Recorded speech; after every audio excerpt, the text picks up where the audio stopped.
ológo tí à ń lọ a ò ní pàdánù rẹ̀. Ókè ẹ jẹ́ a gbọ́ báyìí, ẹ jẹ́ a wò báyìí. Praise the Lord. CAC láwa yìí. Praise the Lord. O ti dìde. Praise the Lord.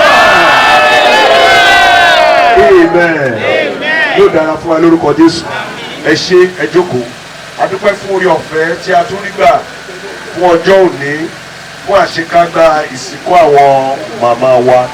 Mo dúpẹ́ lọ́wọ́ Ọlọ́run fún orí ọ̀fẹ́ tí mo tún rí gbà láti dúró níwájú ẹ̀yin ọmọ Ọlọ́run ní àárọ̀ yìí. Ọpẹ́ mi kejì lọ sí ọ̀dọ̀ àwọn bàbá wa fún orí ọ̀fẹ́ tí mo rí gbà láti dúró wàásù níwájú wọn. Ìgbà tí mo kọrin lẹ́ẹ̀kan ni wọ́n wọlé, mo sì lọ bá wọn láti gbé máìkì fún wọn. Wọ́n ní kí n tẹ̀síwájú. Ẹ ṣé gan ni sir. God bless you sir. Hallelujah somebody. Amen. Ní ọ̀rọ̀ Ọlọ́run tí a gbọ́ lánàá, kò sí àkókò ní ìṣẹ́jú tí wọ́n fún mi péré. Mo tún fẹ́ tẹ̀síwájú nínú ọ̀rọ̀ Ọlọ́run yẹn. Ohun tí a sọ lánàá ni wípé màmá tó ń sọ̀rọ̀ yẹn jọ. Adá fún yín mà. Praise the Lord. Amen. Ohun tí a sọ lánàá ni wípé níbo ló ń lọ? Where are you going to? Mo sọ lánàá wípé gbogbo oníkálùkù ló mọ ibi tó ń ṣe kí ni o tó ń lọ. Amen. Láàárọ̀ yìí ó náà sọ wípé iṣẹ́ ọwọ́ rẹ, your work, ohun tí o bá gbé dání lọ́wọ́ òun ni a fi ṣe ìdájọ́ rẹ̀. Your work, iṣẹ́ ọwọ́ rẹ. Mo bẹ̀rẹ̀ látòrí àwọn màmá wa. Tó o bá ti ka program yẹn wà á máa gbọ́ gbogbo àwọn ibi tí wọ́n ti ṣiṣẹ́, gbogbo àwọn ibi tí wọ́n lọ, gbogbo àwọn support tí wọ́n ṣe fún àwọn bàbá wa. Màmá ti parí tí wọ́n àwásù fún wọn mọ́, ṣùgbọ́n àwa tí a jókòó ni ìwásù yẹn kàn. Àwọn ọmọ ni ìwásù yẹn kàn. Àwa ìránṣẹ́ Ọlọ́run ni ìwásù yẹn kàn. Ẹ̀mí àti etí gbígbọ́ àti àyà àgbàṣe lórúkọ Jésù pé Ọlọ́run kò fi fún wa o. Ẹ jẹ́ a ṣàmì dáadáa. Iṣẹ́ ọwọ́ rẹ náà ó fi ṣe ìdájọ́ nígbà tí kú bá ká ọwọ́. Àwọn màmá wa iṣẹ́ tí wọ́n ṣe pàápàá jùlọ ẹ gbọ́ mi dáadáa. Gbogbo tí a kà yìí mi ò rí ìgbà kan, my sister, mi ò rí ìgbà kan tí a kọ́ tí a gbọ́ wípé wọ́n wà lára àwọn tí wọ́n bà iṣẹ́ bàbá jẹ́. Orí ọ̀fẹ́ ńlá ni wọ́n gbà ní ìwọ̀nba ìrìn tí àwọn arìn díẹ̀ àti bàbá tí wọ́n jókòó sí ìwà máa gbọ́ mi. Ọ̀pọ̀lọpọ̀ àwọn ìyàwó ìránṣẹ́ Ọlọ́run ni wọ́n ti bà iṣẹ́ ọkọ wọn jẹ́. Ní àkókò yìí báyìí ẹ ṣàjẹ́ aṣẹ́gun bẹ́ẹ̀ bẹ́ẹ̀ ó ṣáà máa bá tiẹ̀ lọ. Ọlọ́run tí ó jẹ́ kí ti àwọn màmá wa kó rí bẹ́ẹ̀. Àwọn tá a jókòó lónìí náà mo fẹ́ ká fi wọ́n kọ́ ẹ̀kọ́ bí a ti jókòó níbí lónìí. Láàárín wákàtí méjì sísìn gbogbo wa yóò máa padà sílé. Ohun tó máa lọ dá jókòó láti rò èmi, ìwọ, àwọn ọmọ, àwọn ìránṣẹ́ Ọlọ́run, àwọn màmá mi, àwọn akọrin, gbogbo wa tá a ní oore ọ̀fẹ́ láti wà níbí lónìí. Iṣẹ́ wo ló ń bẹ lọ́wọ́ mi? Kí ló ń bẹ lọ́wọ́ mi? Kí ni mo ti ṣe fún Ọlọ́run? Gbogbo ipòkípò tí o bá wà, àyèkáyè tí o bá wà, sa ipá rẹ kó rí wípé o ṣe ìwọ̀n tí o lè ṣe. Praise the Lord somebody. Kí dáadáa, praise the Lord somebody. Kí a sa ipá wa láti ṣe ìwọ̀n tí a lè ṣe. Mo sọ lánàá pé mo ká màmá wọn church lọ́jọ́ kan láàárọ̀ tí wọ́n ń lo church. Ọ̀pọ̀lọpọ̀ wa tó jókòó ń bì kò lè dá church nù. Kò lè dá church. Ọ̀pọ̀lọpọ̀ àlùfáà ń bì kò lè dá church nù. Gbogbo àwọn kan wọ̀nyẹn ó ní iṣẹ́ tí a máa gbèrè rẹ̀. Àwọn ọkàn tí a jèrè fún Kristi la máa gbèrè rẹ̀ lọ́run. Ní church mi mo máa ń wàásù kan pé kí gbogbo wa kó kíyèsára. Tó o bá múyàn wọlé má léyàn jáde o. Praise the Lord. Tí ẹnikẹ́ni ò bá ti pàṣẹ rẹ wọlé má ṣe kí ni o má léyàn jáde. Tí ẹnikẹ́ni bá jáde ní church tó dárúkọ ẹ, ẹnì kíní lọ ó dárúkọ ẹ, ẹnì kejì lọ ó dárúkọ ẹ, ẹnì kẹta lọ ó dárúkọ ẹ. Ọ̀rọ̀ àpáàdé ló ti máa gbadé o, kì í ṣèjọba ọ̀run mọ́ o. Praise the Lord somebody. Ẹ jẹ́ kí a kíyèsí ara wa. Àwọn kan dẹ̀ wà wọ́n á máa ń sọ fún wa wípé Bíbélì tá à ń wò yìí, àwọn kan wà ní ibi tí ìgbàgbọ́ wọn dé lónìí wọn ò ka Bíbélì mọ́. Wọ́n ń ṣe aláìgbàgbọ́ o, onígbàgbọ́ ni wọ́n o. Àwọn wo ni wọ́n wò? Àwọn ṣáájú, àwọn ni wọ́n wò.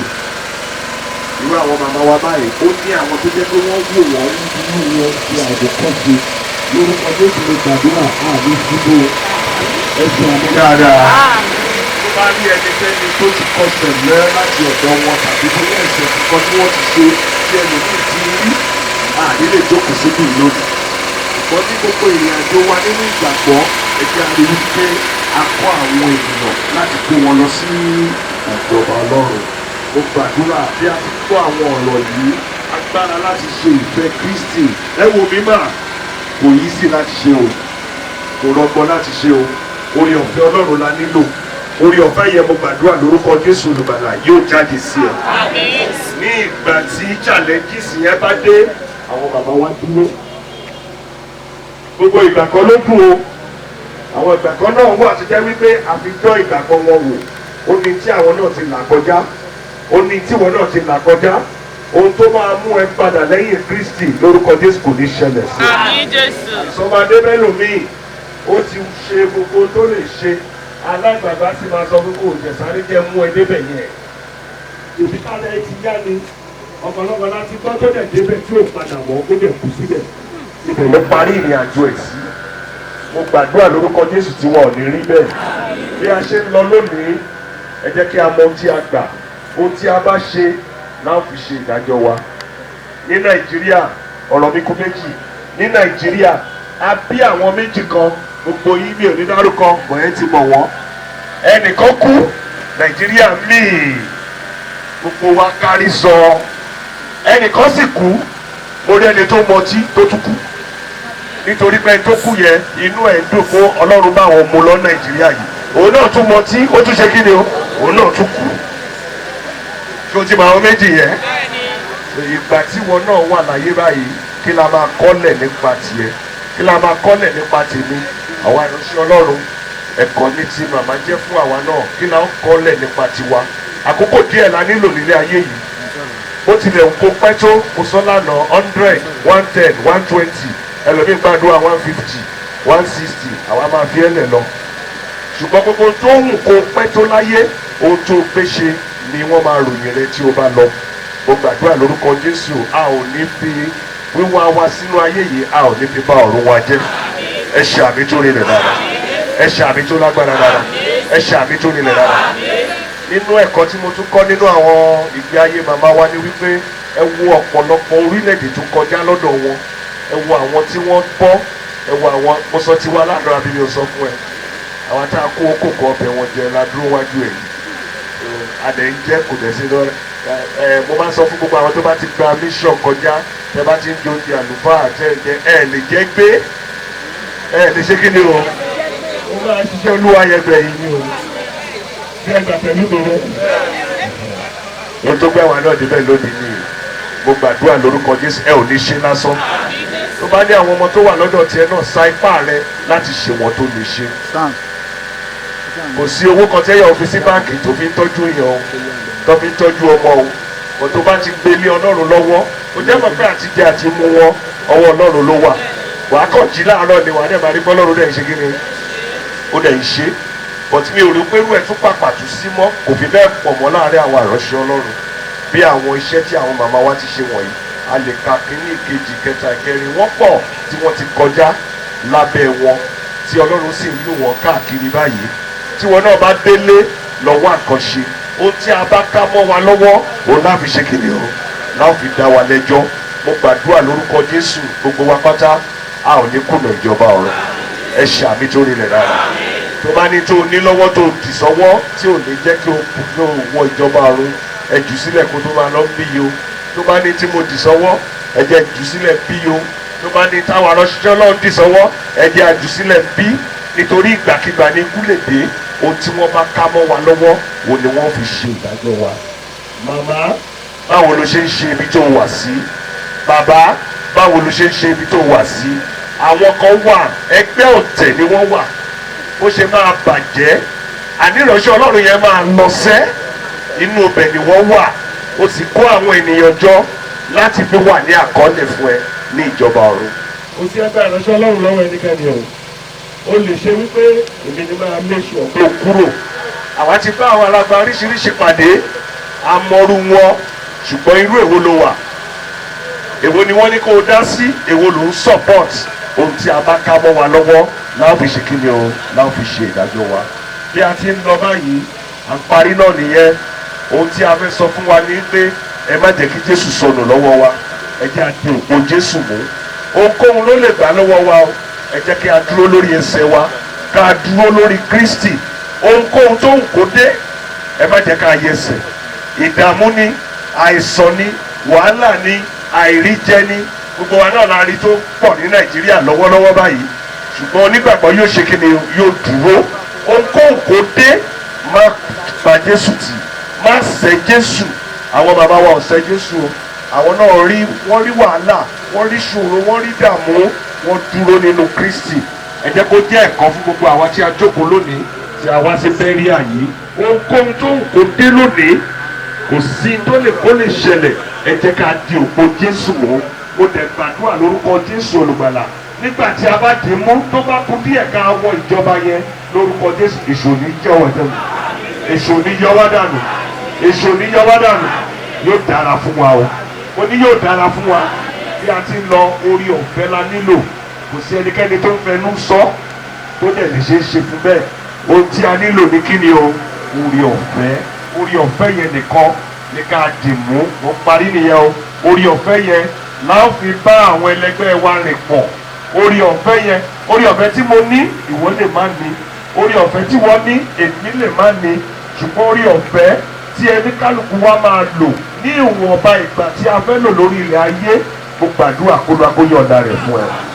kó lọ akóyọ̀ǹda rẹ̀ fún ẹ o láìpẹ́ láì jìnnà Jésù ń padà bọ̀ sọfẹ́ tó wà lẹ́gbẹ̀ẹ́ rẹ̀ ni Jésù ń padà bọ̀ láìpẹ́ láì jìnnà olùgbàlà yóò fara hàn ní òkè ìjẹ́ o ṣetán ìjẹ́ èmi ṣetán ìjẹ́ o ti múra sílẹ̀ ìjẹ́ èmi ti múra sílẹ̀ gbogbo tó ń ṣẹlẹ̀ káàkiri orílẹ̀-èdè àgbáyé ti jẹ́ kí a mọ̀ wípé Jésù ṣe kí ni o Jésù ń bọ̀ láìpẹ́ Jésù yóò fara hàn mo dẹ̀ gbàdúrà lórúkọ Jésù olùgbàlà nígbà tó bá máa fara hàn èmi àti rẹ àlédẹ́ni ìwádìí o bá ti yí pé Olúwa bá dùn táyé yóò sì bò lọ tí ìmọ́lẹ̀ ọdún tí yóò sì dé nígbà tí àwọn ọmọ ìgbàlà máa ń tẹ̀lé ọdún tàbá sí forúkọ lọ́rùn ó wà bẹ́ẹ̀. ẹgbẹ́ sókè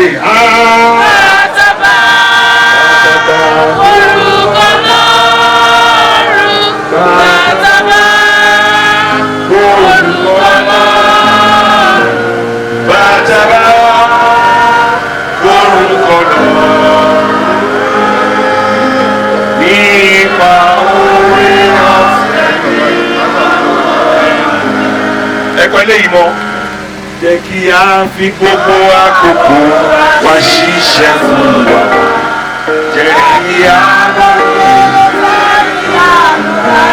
ọ̀rọ̀ yẹn wọ́n ló bá wí o nígbà tí a bá sí bá ire ìjẹba tá a bá sí gbogbo ọ̀rọ̀ bàtàbà orúkọ lọ́rùn Àtàbà orúkọ lọ́rùn bàtàbà orúkọ lọ́rùn nípa orí ọ̀fẹ́ nínú ọ̀rọ̀.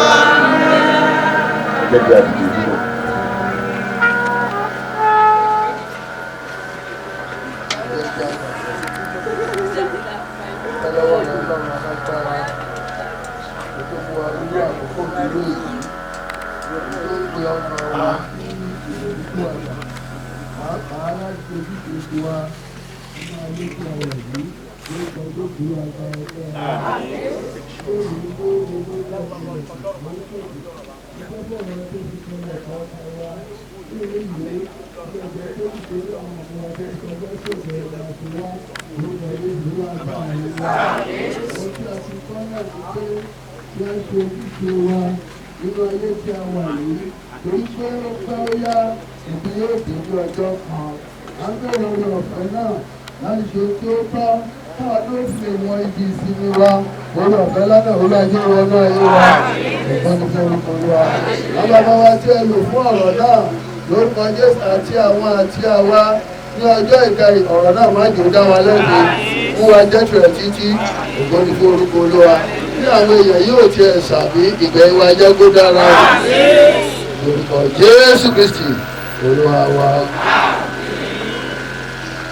Kristi a ní ètò dáadáa gbogbo wa máa dìde dúró a ó fi àwọn bàbá wa tó wá ṣojú àwọn aláṣẹ náà ní bàbá ẹjá dìde dúró àti gbogbo ọmọ olóògùn pátá ẹjẹ gbogbo èèyàn dìde dúró bí náà ti bẹ̀rẹ̀ nìyẹn a ó fi àwọn bàbá wa àwọn ló wá ṣojú bàbá wa Ọládélé àwọn ló wá ṣojú bàbá wa Ọdẹ́jọbí àwọn ló wá ṣojú bàbá wa Ẹ̀dìkáyà àwọn ló wá ṣojú gbogbo principals officers àwọn náà tí wá ní alága ipò ajínrere Akínyẹlé region both Lagos and Ogun State èyí tí Màmá Òjó jẹ́ ọ̀kan nínú wọn wọ́n tún wá jẹ́ alábòójútó àgbà fún Ìkòròdú DCC ẹgbẹ́ aṣọ oríire báyẹn àwọn bàbá wa Akínlóye báyìí láti máa tún àkọ́ kí wọ́n bí adé kí àwọn òjíṣẹ́ Ọlọ́run àwọn náà wá kí wa ó yá o 1 2 3 go ẹ káàbọ̀ sà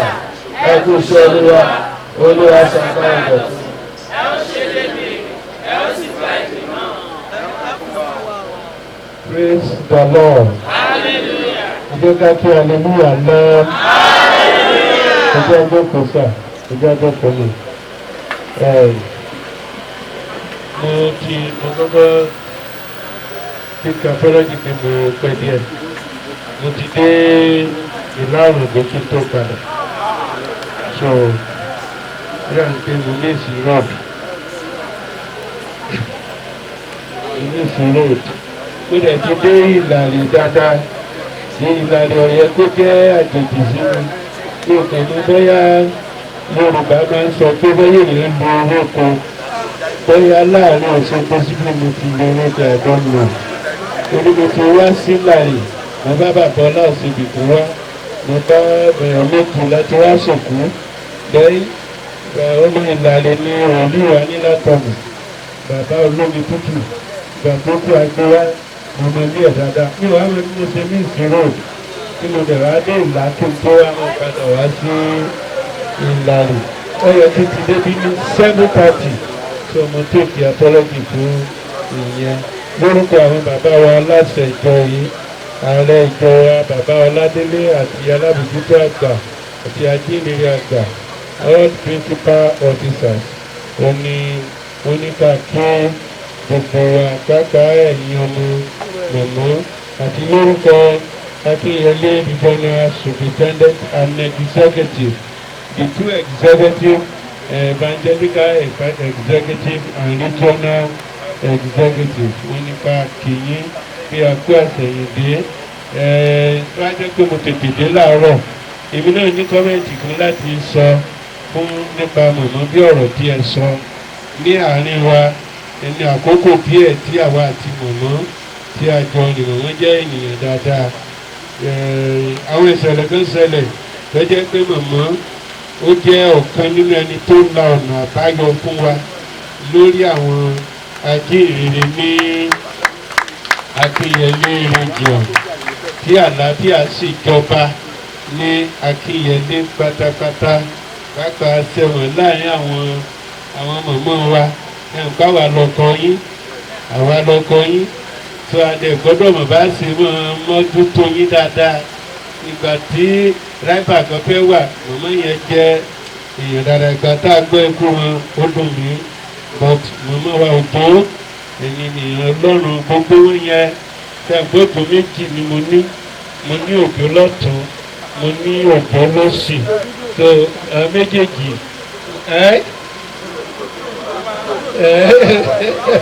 òkè dúdú àti òkè pupa èmi dẹ̀ wá dúdú láàrin wọn èmi náà wá jẹ́ outcast láàrin wọn so adúpẹ́ púpọ̀ fún ìgbé ayé mọ̀mọ́ kì í ṣe òkú ọ̀pọ̀ bó tiẹ̀ jẹ́ pé ó bá wa lójijì náà a jọ ní program ní ọ̀sẹ̀ tó tẹ̀lé kí ìṣẹ̀lẹ̀ kó tó ṣẹlẹ̀ ẹ̀yin ọmọ ẹ̀yin mọ̀mọ́ á dára o ẹ ti gbọ́ ọ̀rọ̀ ọlọ́run bàbá dẹ̀ ti bá wa sọ̀rọ̀ ẹ bá ti mú mi mission tó bá ti jọ ń jẹ mission àbàmọ̀ kó má di pásítọ̀ tàbí wòlíì so ọlọ́run á dẹ̀ bá da yín sí lágbára ọlọ́run àyè tí màmá òde ẹ ó kọjá bẹ̀ o ẹ̀dẹ̀ tí bàbá náà ọlọ́run á dúró tì yín ọjọ́ gbogbo wa náà yóò sì di alẹ́ o lórúkọ àwọn aláṣẹ nípa kí wíwá pé a kú ìdùnnú o Jésù á wà pẹ̀lú wa o bàbá wa náà ó fi hàn wá kẹ́kẹ́ lọ opportunity tọ́rọ̀gá mi ni wọ́n ẹ̀gbọ́n ọ̀gá bàbá àti aṣíwájú òní wọ́n jẹ́ fún wa I have right to introduce him to you ìyẹn náà ni bàbá wa the retired regional superintendent and the member of the CHC seminary Ede women seminary is the chairman is the pioneer baba in fact baba is working very good for the women seminary àti Ede wọ́n sì tún jẹ́ aṣíwájú fún wa wọ́n jẹ́ ẹ̀gbọ́n fún wa wọ́n jẹ́ bàbá fún wa wọ́n rìtáyà but wọ́n ò rìtáyà wọ́n dẹ̀ wà láàrin wa in fact kò sí ibi bàbá ò dá ẹnìkan mọ̀ pé ọmọdé ni ibikíbi tó bá ti kàn bàbá á débẹ̀ tẹ́ bá ti kàn wọ́n bàbá yẹn sì gbòòbí sí wa púpọ̀ àwọn náà dẹ̀ wà láàrin wa lónìí àwọn náà ni bàbá wa di rìtáyàrí regional superintendent bàbá jíjẹ́ region pastor ọ̀gbọ́dẹ́gì ẹjẹ́ àdìdẹ tó lórí ọ̀sán láti kú wọn.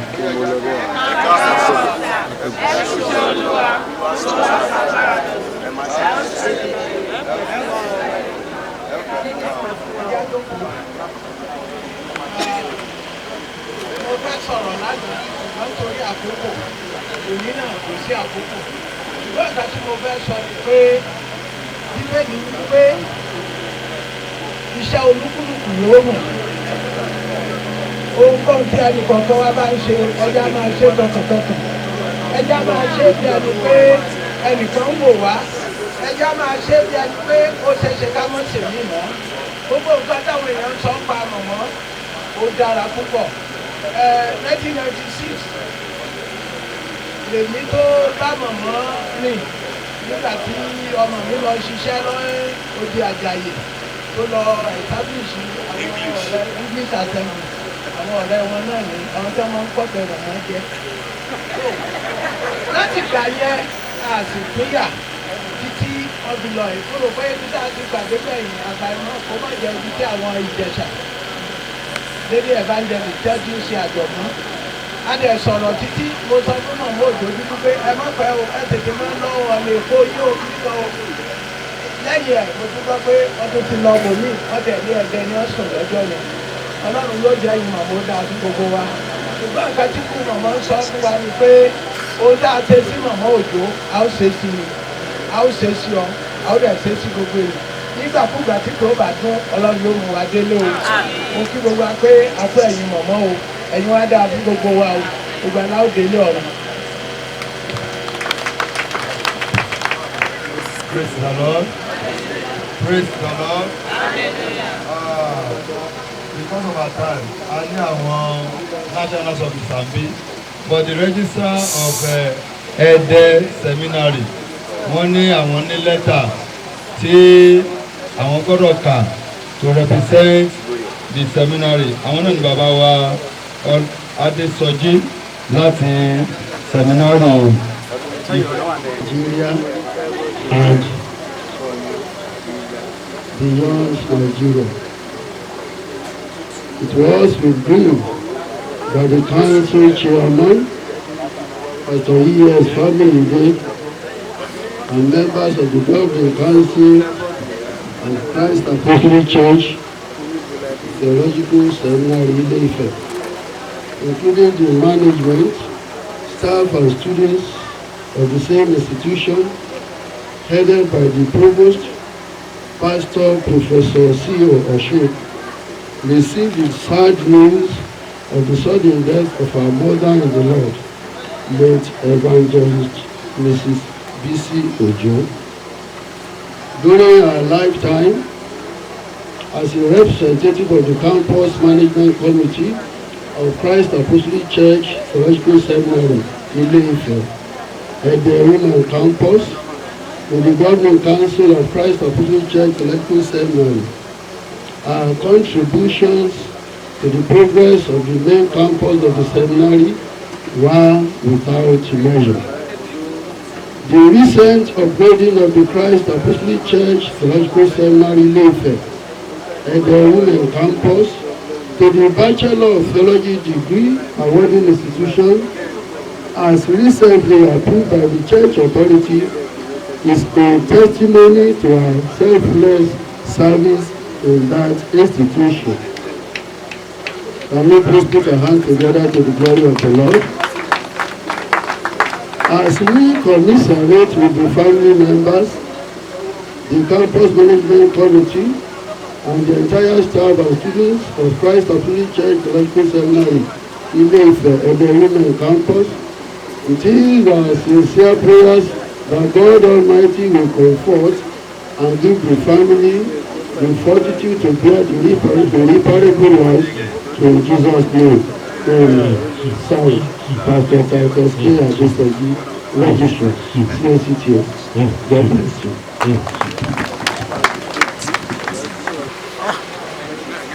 Ayọ̀, ọ̀rẹ́ mi.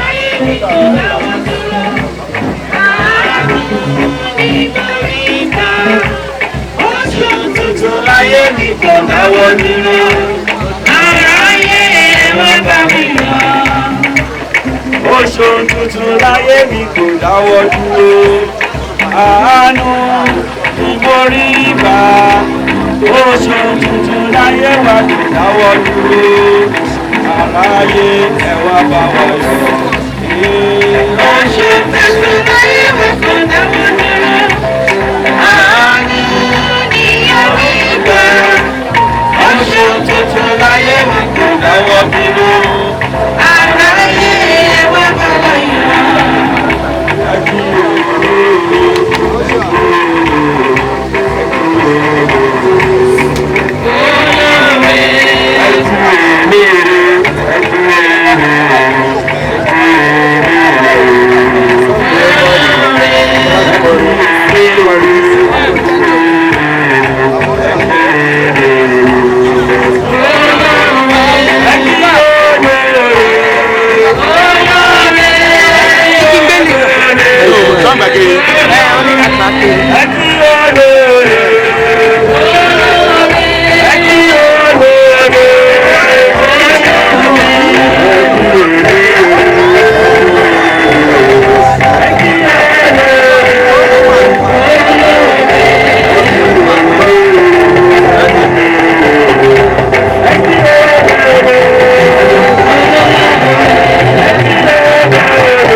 wọ́n bá ti pè pàdé dáadáa àti bọ̀dá wa tó wà nínú òyìnbó àtàwọn tó wà nínú òyìnbó áká lẹ́yìn ọdún kan níbi tó wà yìí àwọn àti ìjáde òkú. Ọwọ́ yẹn náà ti fọ́ gbogbo ẹ̀. Ọwọ́ yẹn náà ti fọ́ gbogbo ẹ̀. Ó ti tó báyìí lọ́ba yìí.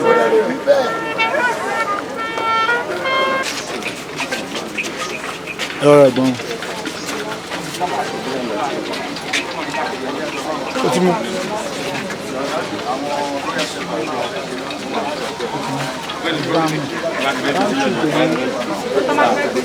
Mọ́ láéláé ẹ má ṣe jẹ́ kí ọkàn yín kí ó dàrú ẹ gba Ọlọ́run gbọ́ ẹ gbà mí gbọ́ pẹ̀lú nínú ilé bàbá mi ọ̀pọ̀lọpọ̀ ibùgbé ni ó wà ìbá má ṣe bẹ́ẹ̀ èmi ìbá ti sọ fún yín èmi ń lọ pèsè àyè sílẹ̀ fún yín èmi mọ̀ pé olùdáàdè mi ń bẹ àti pé òun ó sì dúró lórí ilẹ̀ lẹ́yìn ọ̀la nípa ara mi bí kòkòrò tilẹ̀ bá ara yìí jẹ́ ṣùgbọ́n ní ẹran ara mi èmi rí Ọlọ́run ẹni tí èmi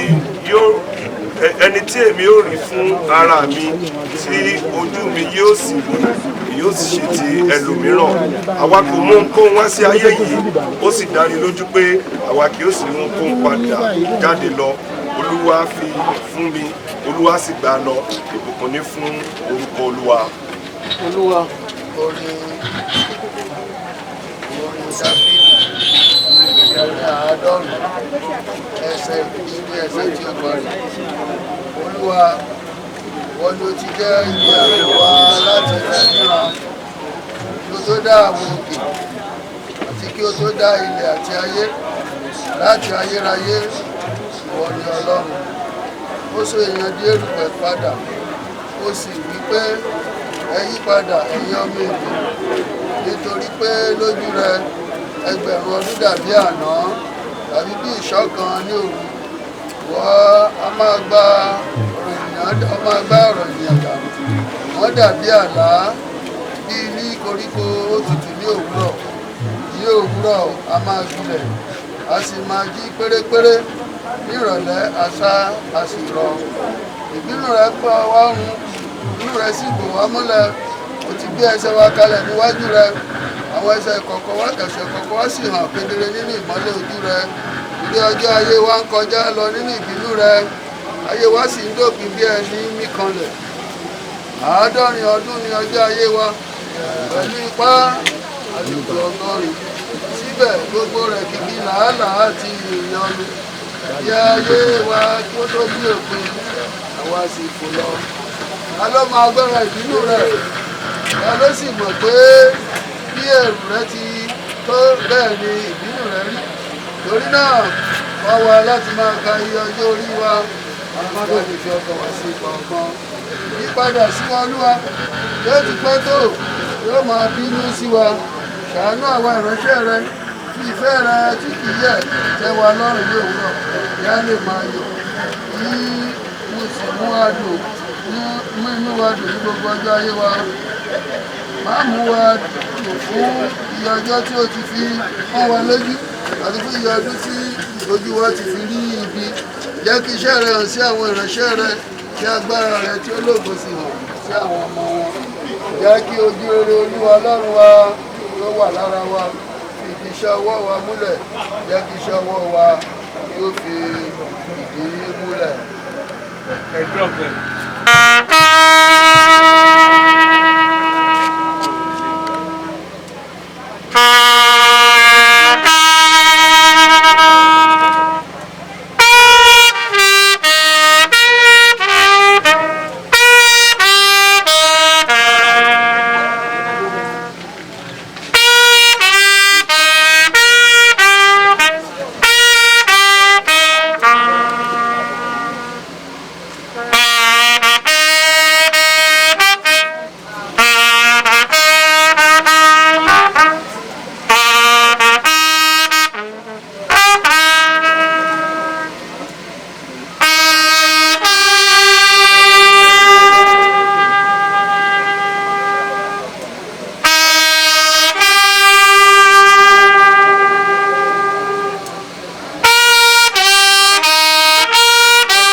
ènìyàn tí a bí nínú obìnrin ọjọ́ kú ṣàní ó ní gbé ní ayé ó sì kú fún oṣù ó dẹ̀wà sókè aké lulẹ̀ bí ìtànná ewéko ó lè kọjá lọ bí òjìrí láì kù sí tó nìbí kan ní àárín ìyè àwa ń bẹ nínú ikú lọ́dọ̀ ta ni àwa ó máa wá ìrànlọ́wọ́ bí kò ṣe lọ́dọ̀ rẹ olúwa ẹni tó ti torí ẹ̀ṣẹ̀ wa jìyàrí láti kínú ṣùgbọ́n olúwa ọlọ́run mímọ́ olùgbàlà mímọ́ àti aláàánú jùlọ má fi wá sínú ìrora má sì fi wá sínú ìrora tí ra ìkorò ikú tí kò ní ìpẹ̀kun olúwa ọmọ ìkọ̀kọ̀ kan wá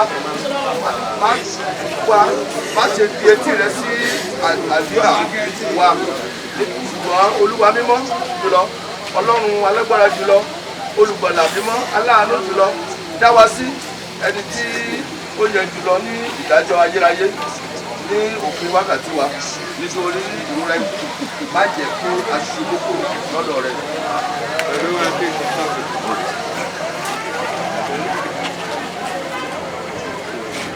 Olùdarí nínú àánú rẹ̀ ńlá láti gba owó wa fún evangelist ṣé má ṣe rí ẹnikẹ́ni tó máa lọ tó ní kí wọ́n máa sáàbù wa ká tó lọ. Easter òru tí ó fi yín sílẹ̀ lọ sọ́dọ̀ ara rẹ̀ nítorí náà tékèwé wà tá a máa gbé dání ká tó rẹ̀ máa fún lọ. ilẹ̀ Ẹjọ́ ó máa dára fún orúkọ Jésù.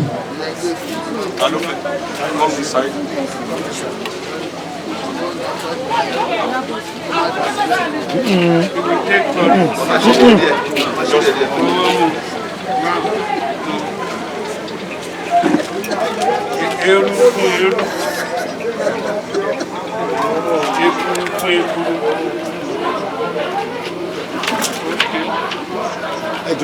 Ní ìdánilójú àti àìsíyèméjì ìrètí àjíǹde sí iye tí kò ní pẹ̀kun nípa Olúwa wa Jésù Kristi, ẹni tí yóò para òṣìwádà yóò lè rí bí ara òun tìkára rẹ̀ tí ó ní ògo gẹ́gẹ́ bí iṣẹ́ agbára nípa èyí tí ó fi lè tẹ̀lé ohun gbogbo bá fún ara rẹ̀.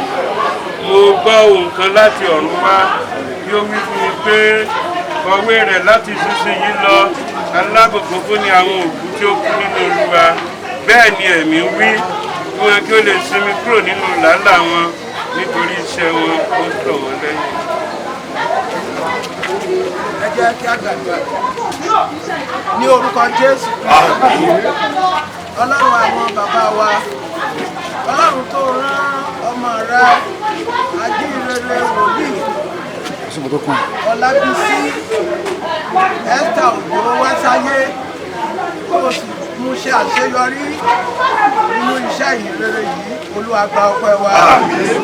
Àwa fi ara ọmọ rẹ fún ilẹ̀ láti mú àdéhùn ṣẹ èrò pẹ̀lú ìwọ ìwòsàn ìrìnàjò. Lẹ́yìn tí a ti ṣe yìí, Olúwa ní ilé tọ́mọ rẹ fi ilẹ̀ nínú ìjọ Ọlọ́run, nínú ìjọ àpọ́tẹ́lì ti Kristi ní gbogbo ayé. Olúwa wá jọba, alágbára wá jọba. Gbogbo àwọn ọmọ tó fi fún ìránṣẹ́ rẹ nípa tara àtàwọn tó fún wọn nípa tẹ̀mí, Olúwa wa máa tọ́jú wọn. Olúwa wa bá dúró tì wọ́n. Agbára tó fi bá màmá ṣiṣẹ́ ìlọ́po méje rẹ̀ yóò wọnú gbogbo àwọn ọmọ wọ̀nyí. Báwa dúró tì gbogbo wọn, jẹ́ gbogbo wọn lè ṣe àṣeyọrí, kí àṣeyọrí wọn kó ní ògo. A gbàdúrà fún bàbá wa ẹni tí ọmọ ràn lọ́wọ́ ló padà fi sílẹ̀. Olúwa di bàbá mú, fi okun fún ìránṣẹ́ rẹ, fi àlàáfíà fún ọmọ rẹ. Olúwa ìrònú wọn jẹ́ kó wá sí ọ̀dọ̀ rẹ. Wọ́n jẹ́ kán ronú nípa tara, jẹ́ kán ronú nípa tẹ̀mí. Ẹ̀tọ́ wọn tó sì kù lórí ilẹ̀, Olúwa gbà á fún wọn. Gbogbo àwọn ọmọ wọ̀nyí níbi tí wọ́n bá dé láyé, Ọlọ́run máa tọ́jú wọn. Ẹni tí ò lè wà níbí lónìí níbi tó wà, Olúwa bá gbàdúrà fún. Olúwa bá dáàbò ẹ̀bò. Olúwa máa tọ́jú ẹ̀. A ṣe èyí lónìí Olúwa àwọn ọmọ ogun gbogbo ayẹyẹ tá a tún máa ṣe fún mọ̀mọ́ yìí lọ́jọ́ iwájú ẹnikẹ́ni mọ́jọ́ ó dòkú. Nígbà tá a bá ti parí ohun gbogbo lónìí táwọn máa padà lọ ojú rẹ̀ jọ máa bá wa lọ. Ó sọ pé ó pàlọ́ àtàbọ̀ wa mọ́ Olúwa ṣe bẹ́ẹ̀ fún wa lórí ìsìnkú mọ̀mọ́ Bísí Òjó Olúwa mọ́jà alákọ̀ọ́lẹ̀ ibi Ọlọ́run gbọ́ àdúrà náà. Gbogbo wa yà lè máa ṣèfẹ́ rẹ ká máa ṣe ohun tó wù ọ́ nígbàkúgbà tí pé bá dún Olúwa jẹ́ ayẹ fún lòkù lórúkọ Jésù Kristi Olúwa wa.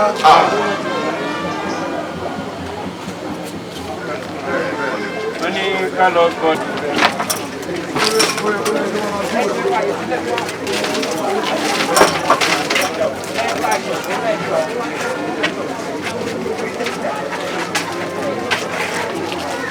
àti òun ẹ̀bọ́ sílẹ̀ yìí gbẹ́gbẹ́ rẹ̀.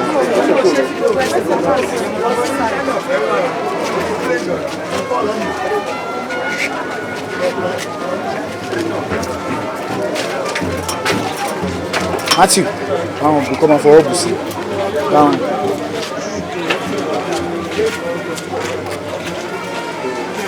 Ayọ́ kó bá yín bù ẹ́ kó bá yín bù.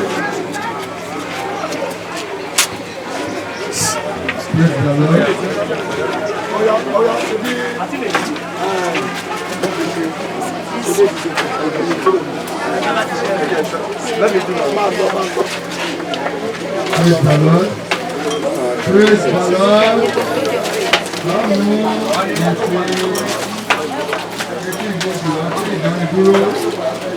Àwọn àti ìparí nígbà tó kọrí nínú ọjọ́ orí Àpọ́sítélì Kristi 327 ní ìwé tó wà lọ́wọ́ wa tó ọjọ́ ìjọ lórí ìdìbò a sọ̀rọ̀ ilẹ̀ púpọ̀ ní láti dé lọ́la tó láti bẹ̀rẹ̀. a sọ ti ìtawúra rẹ̀ À ń sọ̀rọ̀ ìtawúra rẹ̀. ọjọ́ òbí tí kò lẹ́gbẹ́ Ọjọ́ òbí tí kò lẹ́gbẹ́. ṣáàtì rẹ̀ kò ṣe é fẹnu sọ yóò sì kò láti délẹ̀ à ń sọ pé ẹ̀ṣẹ̀ kò sí níbẹ̀ kò sí àníyàn tàbí ìbànújẹ́.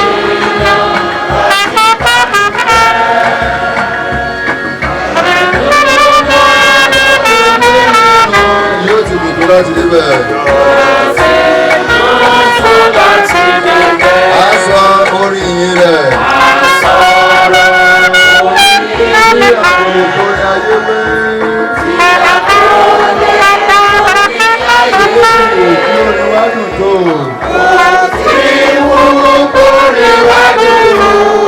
Yóò ti dìbò láti débẹ̀. A sọ̀rọ̀ ìsìn ìfẹ́ rẹ̀. Ní agbádá àwọn mímọ́ wọ̀. Àwọn mímọ́ wọ̀. Ìjọ àkọ́bí tí òkè. Ìjọ àkọ́bí tí òkè. Yóò ti dìbò láti débẹ̀.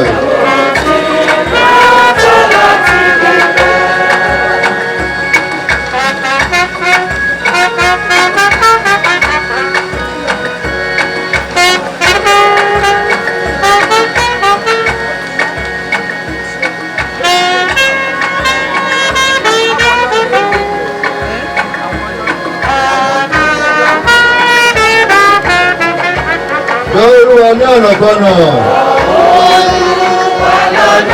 Má ṣe àṣà mi wá fún ọ̀run. Ẹni wáyé fún láìpẹ́ àwa yóò mọ̀. Àìpẹ́ àwa yọrí. Yóò ti dìbò láti débẹ̀. Òtí yóò tó láti débẹ̀. Àmín. Ẹ jọ̀wọ́. Mi àti àwọn àbúrò mi parapọ̀ a dúpẹ́ lọ́wọ́ gbogbo omi tó wá yí ọ̀nà mọ́ sí ìrìn gbogbo àwa àwọn bàbá wa táwọn ẹ̀yà wa gbogbo afọwọ́ tẹ̀lé máa bẹ̀rẹ̀ ní àríjọ ní ọjọ́ Jésù.